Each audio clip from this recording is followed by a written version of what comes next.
மந்திரி சார், நான் உங்க கூட தானே இருந்தேன். உங்க பொண்ணுக்கு அட்மிஷன் கிடைக்கணும்னு நான் முழு முயற்சி பண்ணேன். உங்களுக்கு எதிரின்னு யாராவது இருக்காங்கன்னா அது அந்த டாக்டர் சிவா தான். அவனால மட்டும்தான் இன்னைக்கு உங்க பொண்ணுக்கு அட்மிஷன் கிடைக்கல. இப்போ நீங்க என்ன செய்யணுங்கிறது உங்களுக்கே நல்லா தெரியும்ல. சரி, நான் போனை வச்சிடுறேன். சின்னண்ணி, நீங்க செய்யறது கொஞ்சம் அதிகமா தெரியல?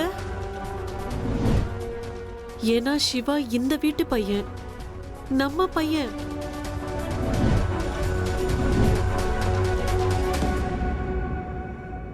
யாரு நம்ம பையன்னு வெளியாள் சொல்லி நான் கேட்கணுமா?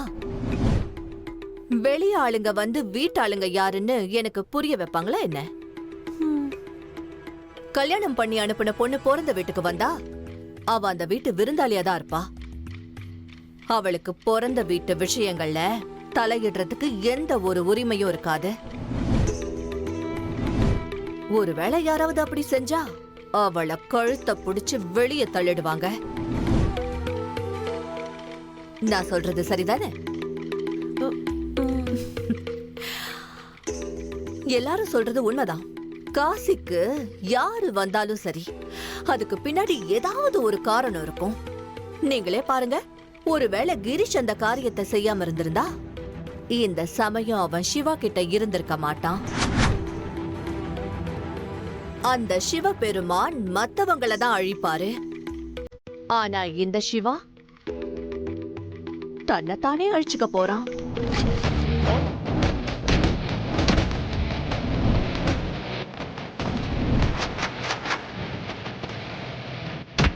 டாக்டர் சிவாவை பார்த்ததும் எனக்கு நம்பிக்கை வந்துருச்சு. அவர் யாரையாவது காப்பாற்றணும்னு நினைச்சிட்டா அவரை யாராலும் தடுக்க முடியாது. ஒருவேளை அவர் யாரையாவது அழிக்கணும்னு நினைச்சா அப்பவும் அவரை யாராலும் தடுக்க முடியாது.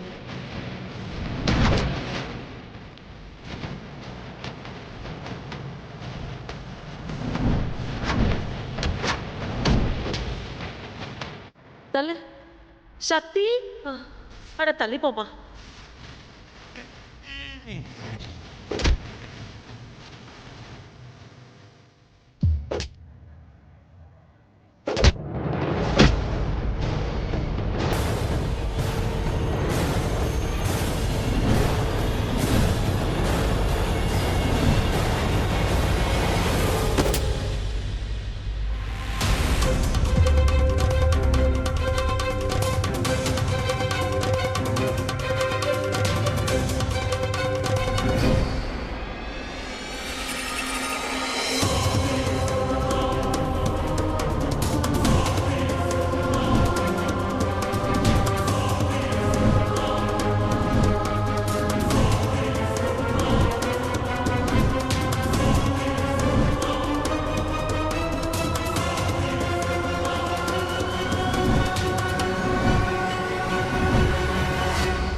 சிவசக்தி ஒண்ணு சேர்ந்தாங்கன்னா மூவுலகமும் திரண்டு வந்தா அவங்க முன்னாடி நிக்க முடியாது.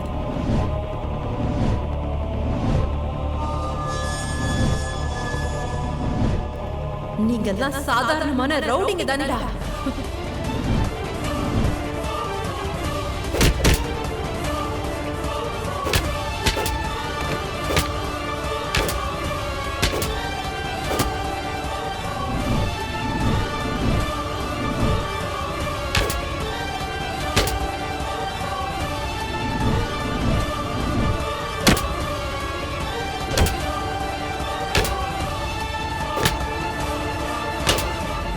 அக்கா, அக்கா எங்களை மன்னிச்சிடுங்க. மாமாவை தடுத்து நிறுத்துங்கக்கா, இல்லைன்னா அவர் எங்களை கொண்டு போட்டுருவாரு போல. இனிமே நாங்க எந்த தப்பும் செய்ய மாட்டோம். டாக்டர் சிவா, போதும் நிறுத்துங்க ப்ளீஸ். டாக்டர் சிவாவை தடுத்தே ஆகணும், இல்லைன்னா பெரிய பிரச்சனை ஆயிடும்.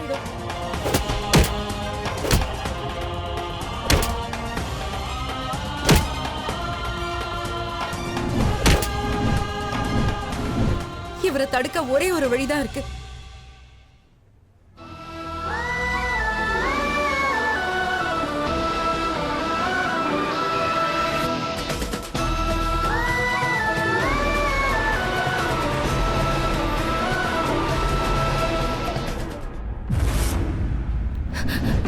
அமைதியா இருங்க டாக்டர் சிவா.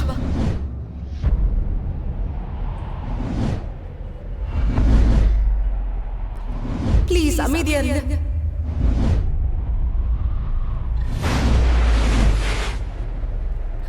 அமைதியா இருங்க.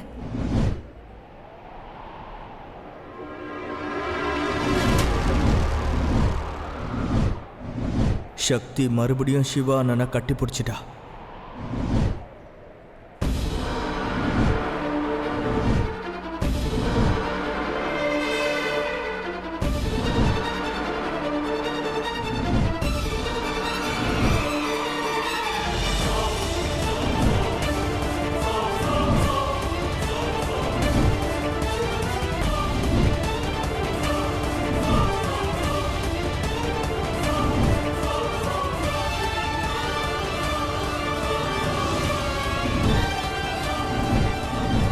இவன் அந்த போட்டோல இருந்தவனாச்சே.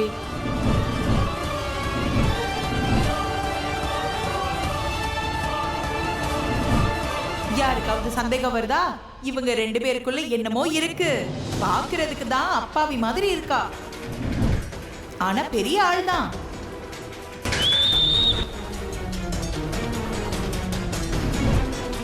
பிரபாதம்ப்பா, பிளாக் பஸ்டர் மூவி தான்.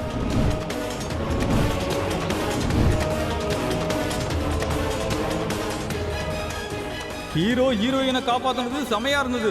ஹீரோயின் எப்படி போய் ஒட்டிக்கிட்டா பாரு. 2 பேருக்கும் ஒரே மாதிரி தீ பிடிச்சிருக்கு போல.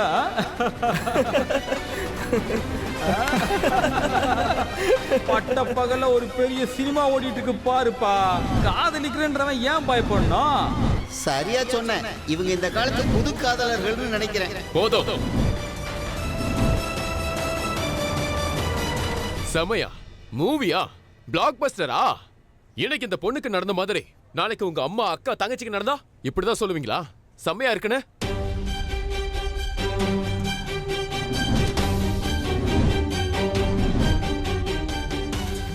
நீங்களா மனுஷனுங்களாயா? உங்களால எப்படி இப்படிலாம் பேச முடியுது? உங்களுக்குலாம் கொஞ்சம் கூட அசிங்கமா இல்ல?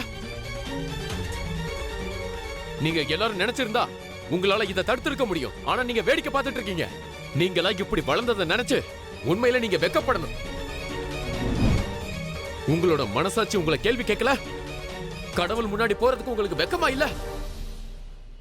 இந்த கேள்வி இங்க இருக்க ஆம்பளைங்களுக்கு மட்டும் இல்ல, இங்க இருக்க பொம்பளைங்களுக்கும் தான். உங்களுக்கு ஏதாவது ஆபத்துனா ஏதாவது ஒரு ஆம்பளை வந்து காப்பாத்துவான்னு ஏன் வெயிட் பண்ணிட்டு இருக்கீங்க? நீங்க எல்லாரும் ஒண்ணு சேர்ந்தீங்கன்னா எந்த ஆம்பளைக்கும் தைரியம் இருக்காது. பொண்ணுங்க மேல கை வைக்கவும் மாட்டான், எதையும் சொல்றதுக்கு தைரியமும் வராது. ஆனா ஒருத்தரை கேவலப்படுத்துறதுல ரொம்ப ஆர்வம் காட்டுறீங்களே. நீங்க சக்தியோட ரூபம். உங்க சக்தியை நீங்க புரிஞ்சுக்கோங்க. நீங்க தான் ராணி துர்காவதி, ராணி லட்சுமி பாய், ராஜா மாதா ஜிஞ்சாபாய் போஸ்லே, லோக மாதா ஐலியா பாய். அவங்க முன்னாடி எந்த படையுமே நிக்க முடியல. இந்த 4 ரவுடிங்களால என்ன பண்ண முடியும்? இவங்களுக்கு அந்த தகுதி இருக்கா என்ன? உங்களுக்காக எதிர்த்து நிக்க கத்துக்கோங்க. மத்த பெண்களுக்காக எதிர்த்து நிக்க கத்துக்கோங்க.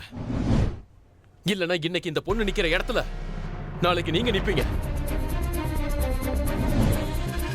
இன்னைக்கு இந்த பொண்ணு கத்துனா நாளைக்கு நீங்க கத்துவீங்க. இன்னைக்கு இவளுக்கு ஹெல்ப் பண்ண யாரும் இல்ல, நாளைக்கு உங்களுக்கு யாரும் வர மாட்டாங்க.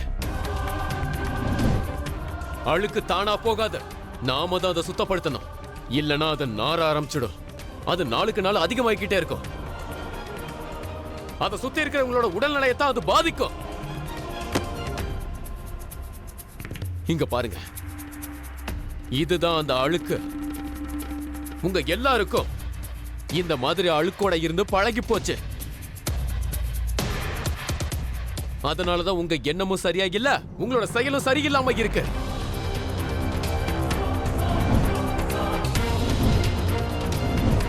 இந்த அழுக்கெல்லாம் எப்ப சுத்தப்படுத்த போறீங்க? இது உங்க வீடு வரைக்கும் வந்துருச்சுன்னா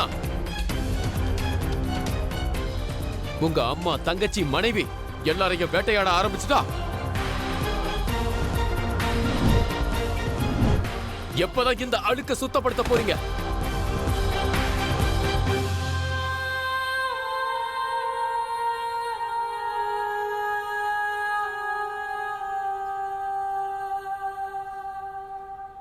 கெட்டவங்களோட குரல் ஒசந்திருக்குங்கிறதுனால இந்த சமூகத்துல கெட்டது இன்னும் அதிகமாகி சமூகத்துல ஏன் கெட்டது அதிகமாகுது தெரியுமா? நீங்க எல்லாம் இப்படி வாயை மூடிட்டு இருக்கிறதுனால.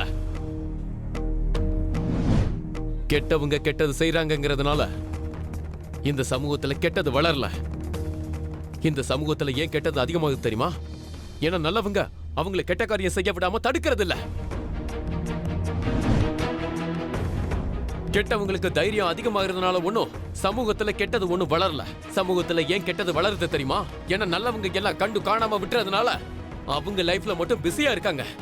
அவங்களோட தைரியத்தை பயமா மாத்திக்கிட்டாங்க. கண்ணை திறந்து பாருங்க, யோசிங்க. ஒருவேளை நல்லவங்க கெட்டவங்களை கெட்டது செய்ய விடாம தடுக்கலனா அந்த நல்லவங்களுக்கும் கெட்டவங்களுக்கும் என்ன வித்தியாசம்? நீங்க சொல்யூஷனோட பார்ட் ஆகலனா நீங்க ப்ராப்ளமோட பார்ட் ஆயிருவீங்க. நம்ம கையை யாரும் கட்டி போடல, நம்மளாலேயும் கை வாங்க முடியும், நம்மளாலேயும் குரல் கொடுக்க முடியும். நம்மளாலேயும் இவங்க தைரியத்தை உடைக்க முடியுங்கிறத இவங்களுக்கு காட்டி ஆகணும்.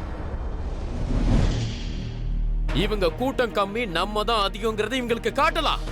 நம்ம முன்னாடி இவங்களுக்கு எந்த தகுதி இல்லைங்கிறத காட்டலாம்.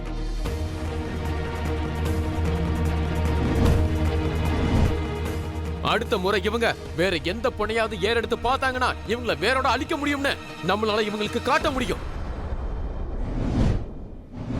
இல்லனா என்ன ஆகும் தெரியுமா? நாட்டுல மூல முடுக்கல எல்லாம் நடந்துட்டு இருக்கிற இந்த அசிங்கமான சம்பவங்களை இன்னும் அதிகமாகும்.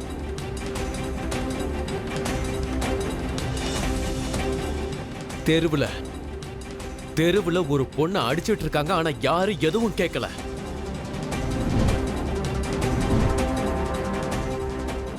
ரெண்டு பொண்ணுங்களோட துணியை உருவுறாங்க, ஆனா அதே நிலைமையில அவங்கள ஊர்வலமா இழுத்துட்டு போறாங்க, ஆனா நீங்க யாரும் எதுவும் செய்யல.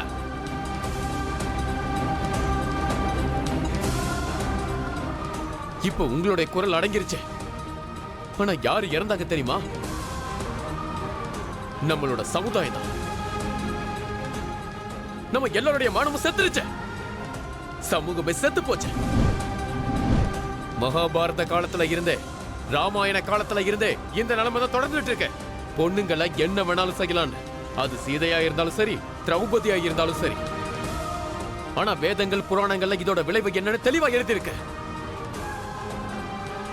இதுல தோல்வி இல்லாத மரணம் இல்லாத ராஜா கூட மரணத்தை நோக்கி போயிருவாங்க. எவ்வளவு பெரிய ராஜ்யமா இருந்தாலும் தரமட்டமாகிடும், குலமே சர்வநாசமாகிடும், மரண ஓலம் தான் கேட்கும். வேதங்கள்ல கூட தெளிவா எழுதியிருக்கு. பெண்களோட மரியாதைக்காக எவன் போராடுறானோ அவன் கடவுளாகிடுவான். ஆனா ஒரு பொண்ணு அவமானப்படுத்துறத பார்த்துக்கிட்டு யாரு அமைதியா இருக்காங்களோ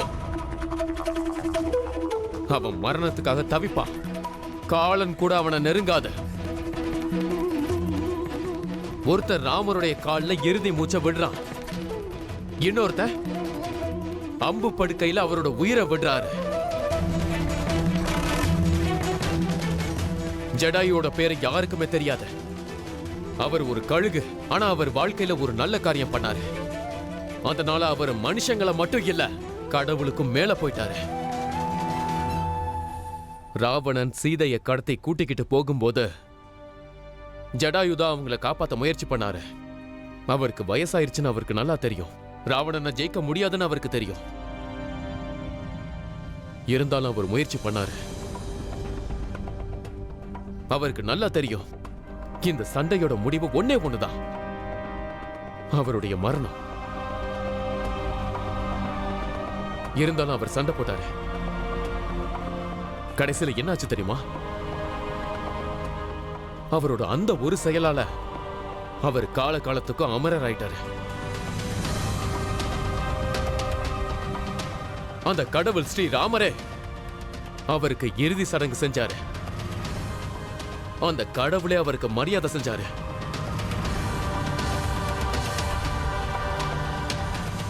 இன்னொரு பக்கம் பீஷ்மர் இருந்தாரு, மிகப்பெரிய வீரன், நியாயத்தின் அடையாளம், தியாகத்தின் அடையாளம், கங்கையோட மகன்.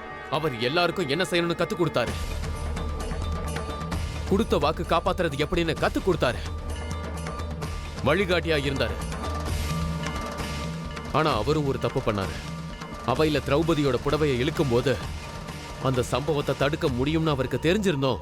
ஒரு சத்தியத்துக்கு கட்டுப்பட்டதுனால அவர் அந்த மாதிரி செய்யல. துரியோதனனை தன்னால தடுக்க முடியும்னு அவருக்கு தெரிஞ்சிருந்தோம். ஆனா அவர் அப்படி செய்யல. அவருடைய ஒரு குரல் துச்சாதனனுடைய கரங்களை தடுத்திருக்கலாம். ஆனா அவர் அமைதியா இருந்தார். நீங்க ஏன் அமைதியா இருந்தீங்க? நீங்க யாரும் அந்த சத்தியத்துக்கு கட்டுப்படலையே. ஒண்ணு தெரியுமா, அந்த பீஷ்மர் அவர் உயிரை விடுறதுக்கு முன்னாடி 58 நாள் அவர் அம்பு படுக்கையிலே படுத்திருந்தாரு. ஜடாயு ஒரு முறை தான் செத்தாரு. ஆனா ராஜகுரு பீஷ்மர் தினம் செத்துக்கிட்டு இருந்தாரு.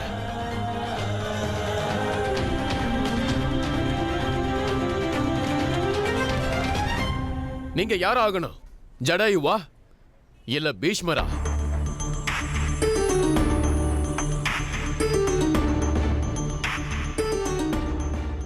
அட ஒரு முறை குரல் கொடுத்துதான் பாருங்களேன். யாருக்கு தெரியும், ஒருவேளை உங்க குரலை கேட்டு 4 பேர் இல்ல 10 பேர் உங்க குரலோட இணைவாங்க. எங்க 4 கை பொண்ணோட மானத்தை பறிக்க வருதோ அங்க 10 கைகள் கூட அந்த பொண்ணோட மானத்தை காப்பாத்துறதுக்கு வரலாம். ஒரு முறை குரல் கொடுத்து பாருங்க, ஒருத்தருடைய வாழ்க்கையவே அது காப்பாத்த உதவும்ல. இந்த சமூகம் அழியாம தப்பிக்கலாம், மனிதனையே அழியாம தப்பிக்கலாம், நம்ம வீட்டுல இருக்க பொம்பளைங்க அழியாம தப்பிக்கலாம். ஒரு முறை குரல் கொடுத்து பாருங்களேன். யாருக்கு தெரியும், நமக்கு கூட கடவுள் மடியில தலை வைக்க ஒரு வாய்ப்பு கிடைக்கலாம். நீங்க குரல் கொடுத்துதான் பாருங்களேன். ஒரே ஒரு முறை.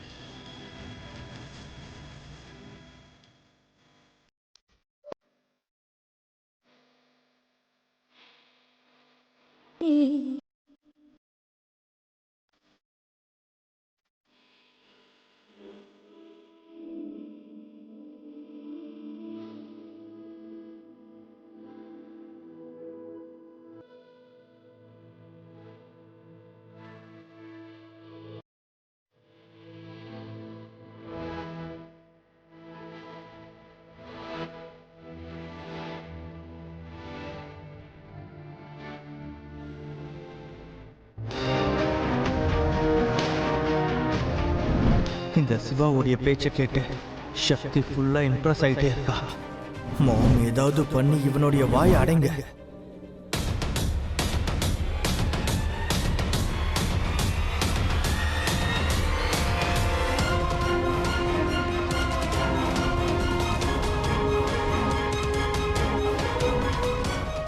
சக்தி, உன்னோட டாக்டர் உண்மையிலேயே பெரிய ஹீரோ தான்.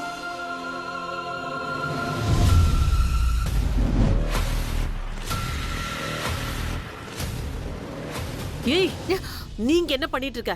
ஹீரோவை ஆக்ஷன் மோட்ல பாத்துட்டு இருக்கேன். அடச்ச வாய முடி, இல்லனா ஏன் ஆக்ஷன் மோட பார்க்க வேண்டியதா போயிரும், புரிஞ்சுதா?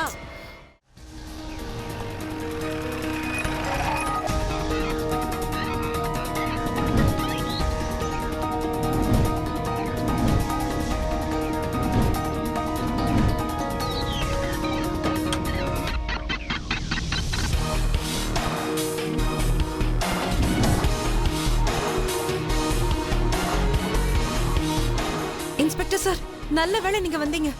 இவனுங்களெல்லாம் அரெஸ்ட் பண்ணுங்க. இவங்க எல்லாரும் என்கிட்ட ரொம்ப தப்பா நடந்துக்கிட்டாங்க. நில்லுங்க. நீங்க என்ன பண்றீங்க இன்ஸ்பெக்டர்? அவங்கள பிடிங்க, என்ன இல்ல. நீங்க இப்ப எங்க கூட வந்தாகணும். அற்புதம் மாம், தலைவனுடைய கதை இனிமே கந்த. நானா? இன்ஸ்பெக்டர் சார், நீங்க என்ன சொல்றீங்க? இவர் எந்த தப்பும் பண்ணல. இவர் ஏதோ செய்யல, இவர் தான் என்ன காப்பாத்தினாரு. மேடம் நீங்க குறுக்க பேசாதீங்க.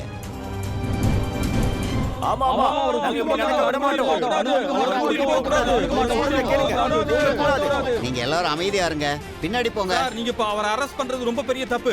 முதல்ல என்ன நடந்துன்னு விசாரிங்க. நாங்களா அவருக்கு ஆதரவா இருக்கோம். அவரை அரெஸ்ட் பண்ணிட்டு போகவே முடியாது. தயவு செஞ்சு அவரை விட்டுடுங்க. பாருங்க, நான் சொல்றதை தயவு செஞ்சு கேளுங்க. நாங்க இவரை கூட்டிட்டு போறதே இவர்கிட்ட ஸ்டேட்மெண்ட் வாங்கத்தான், வேற எதுவும் இல்ல. அதுக்கப்புறம் அந்த ரவுடிங்க மேல நடவடிக்கை எடுப்போம். நீங்க யாரும் கவலைப்பட வேண்டாம். அப்போ நானும் உங்க கூட வரேன்.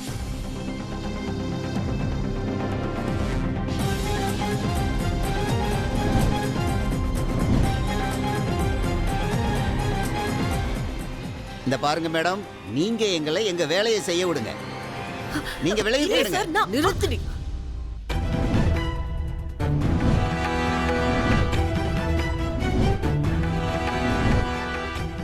இங்க பாருடி, இந்த ஆள் பேசுனதை கேட்டு இவங்க எல்லாரோடைய மனசு மாறி இருக்கலாம், ஆனா ஏன் மனசு மாறல, புரியுதா? வாடினா நான் சொல்றது கேளு. இவன் பணக்கார வீட்டு பையன். இவனை எப்படியாவது அவங்க குடும்பம் காப்பாத்திரும். இன் ஷார்ட், நீ உன்னை பத்தி யோசி. உன்னை யார் காப்பாத்துவா? ஒரு பொண்ணு ஜெயிலுக்கு போனா அவளை யார் கல்யாணம் பண்ணிக்குவா? வாடி. டாக்டர் சிவா,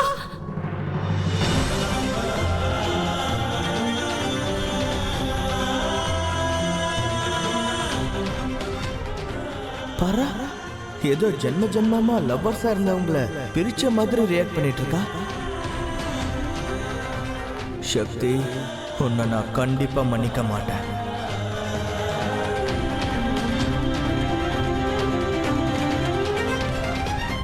நீங்க யாரும் கவலைப்படாதீங்க, இவரை நாங்க விசாரிச்சுட்டு விட்டுடுவோம். சரியா? வாங்க.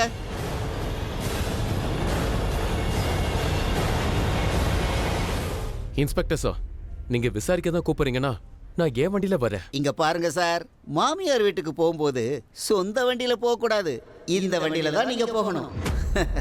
அப்படின்னா என்ன சொல்றீங்க? என்னையா பார்த்துக்கிட்டு இருக்கீங்க? விளங்க மாட்டுங்க. பப்ளிக் முன்னாடி பெரிய ஹீரோ மாதிரி பண்ணிக்கிட்டு இருந்தா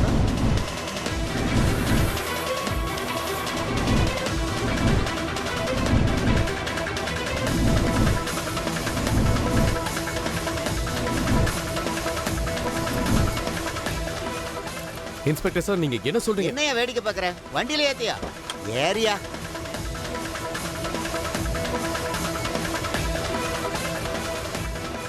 வாடி, வாயை மூடிட்டு வா. சொல்றது கேளு. டாக்டர் வாடி. சிவா,